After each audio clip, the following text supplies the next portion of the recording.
Okay, so think about like Rome, Paris, London.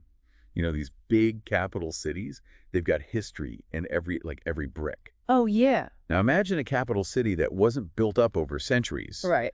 but like boom, all at once Yeah.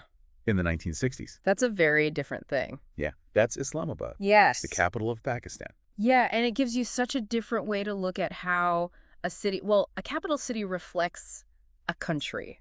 Yeah. You know, its hopes. Right, its goals. Yeah. So in this deep dive, Yeah. we're going to use all this cool info we've got about Islamabad Awesome. to really get like the core of its story. I like that, the core. Yeah, and hopefully when we're done, you'll really know Islamabad. Well said. So Pakistan gets its independence in 1947, Right. and they make Karachi the first capital. Made sense of major port city. But then they decide to build this whole new capital from scratch. Right. What led to that? Oh, a few things, actually. Okay. Karachi was getting super crowded, for one thing, and the climate there being right on the coast, well, had its challenges. Yeah, I bet. Plus, they started thinking about national security, and a more central location just made more sense. Interesting. They wanted a capital that really spoke to the whole country's geography. I see a capital that was more balanced. Exactly. Okay, so 1958, President Ayub Khan says, let's find a spot for our new capital. Right. And he gets this Greek architect, Konstantinos Apostolou Doxiadis, to lead the search.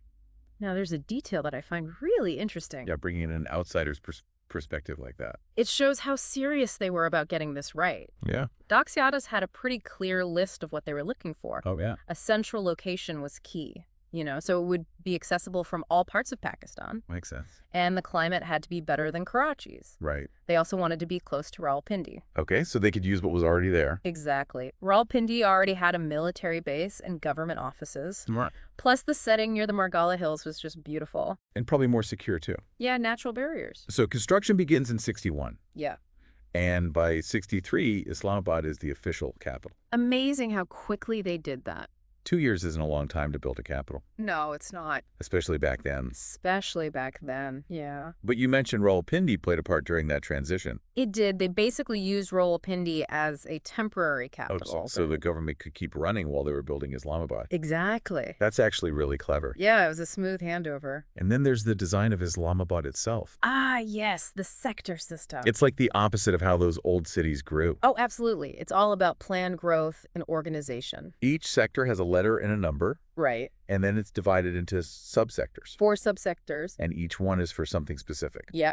Residential, commercial, diplomatic, even industrial zones all planned out. Wow. So they really thought of everything. They tried to. Yeah. But do you think that much planning could also be a downside? Well, there's an argument that it maybe makes things a bit too rigid, Like it limits how people interact? Exactly. You don't get that same kind of organic mixing that you see in older cities where different things are all jumbled together. Yeah, where you might bump into someone you'd never expect to. Precisely, that element of surprise and chance encounters is kind of missing. Interesting. But of course, there are also benefits to a planned approach. Yeah. Things tend to run more smoothly. Right. Transportation, infrastructure services, all that stuff. So let's actually talk about where Islamabad is in Pakistan. Okay. I always like to get my bearings, Yeah.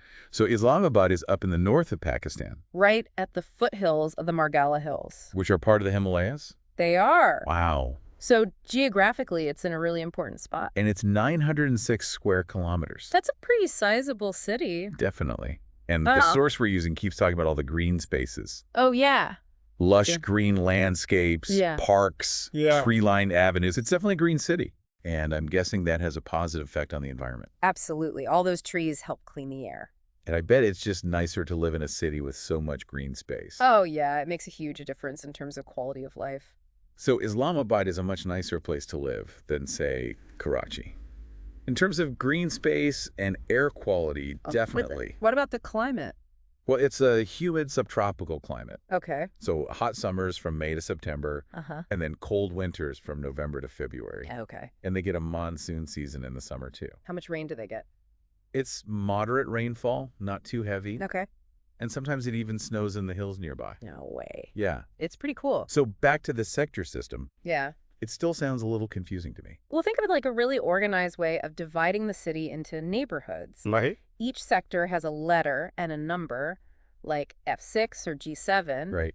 And then those are split into 4 subsectors. Okay. So it's like a giant grid. Yeah, that makes it easier to get around. Oh, yeah, definitely. And it makes it easier to plan things like roads and utilities. I can see that. Everything has its place. So let's talk about some of the specific sectors. Okay. The blue area sounds important. Oh, yeah, that's the central business district. Okay. All the big banks, corporate headquarters, fancy hotels, they're all in the blue area. So if you want to do business in Islamabad, That's where you go. and then there's the diplomatic enclave, Right, where all the embassies are?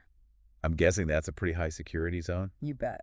And then the F and G sectors are supposed to be like the fancy neighborhoods. Yeah, F6, F7, and F8 are definitely considered the upscale areas. What makes them so special? Well, they've got beautiful homes, nice shops, good restaurants. Okay. And F7 has Jinnah Supermarket, which is like a really popular place to shop and eat. So if you're looking for luxury. The F sectors are where it's at. And what about G6 and G7? They're more residential, and Yeah. they've also got a lot of government offices. Okay, so more like established neighborhoods. And the H and I sectors, those are all about education and industry. Exactly. H8 and H9, you'll find the International Islamic University and Allama Iqbal Open University. Wow, big universities. Yeah, and then I9 and I10, those are the industrial zones. They've got all the factories and stuff? Yep, all planned out. Wow. And it keeps those areas separate from the residential ones, which is good for the environment. Right, so people aren't living right next to factories. Exactly. And D12 and E11, those are the new kids on the block. Those are newer developments. With modern housing. Yeah, and they've got great views of the Margalla Hills. Fancy. Yeah. And then there's Bahria Town and DHA Islamabad. Ah, yes. Those are a whole different thing. What are they? DHA stands for Defense Housing Authority, and they're like these big private developments. With lots of amenities. Oh, yeah, they've got their own shops, Yeah. schools, parks, even hospitals sometimes. It's like a city within a city. Kinda, yeah. They're very self-contained. And they're really popular with people who want a certain lifestyle. So it's like living in a gated community. In a way, yeah, but on a much larger scale. And we can't forget Rawalpindi. Oh, no, Rawalpindi is an essential part of the story. It's like Islamabad's twin city. More than just twins, they're practically joined at the hip. People go back and forth between them all the time. Oh, yeah. Tons of people commute between the two cities for work or shopping or whatever. So it's really one big urban area. Yeah, pretty much. Okay, so someone's going to Islamabad for the first time. Okay. What do they absolutely have to see? Well, the Faisal Mosque is a must-see. Why is that one so special? Well, for one thing, it's the largest mosque in Pakistan. Wow. And it's got this really unique design. What's it look like? It's kind of like a giant tent made of concrete.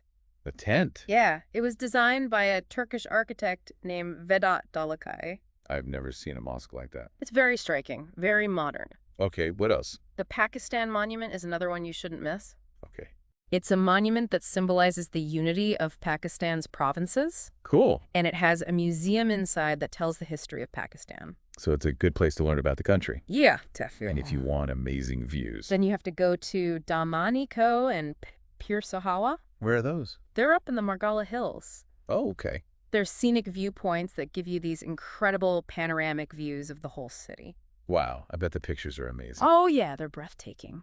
And for culture, The Lok Versa Museum is the place to go. what kind of stuff do they have there? It's all about Pakistani culture, so you'll find traditional arts and crafts, music costumes, all sorts of things. That sounds really interesting. It's a great way to experience the diversity of Pakistani culture. And what about just relaxing and having fun? Well, there's Rawal Lake. What's that like? It's a man-made lake, but it's really beautiful. Okay. You can go boating there or have a picnic.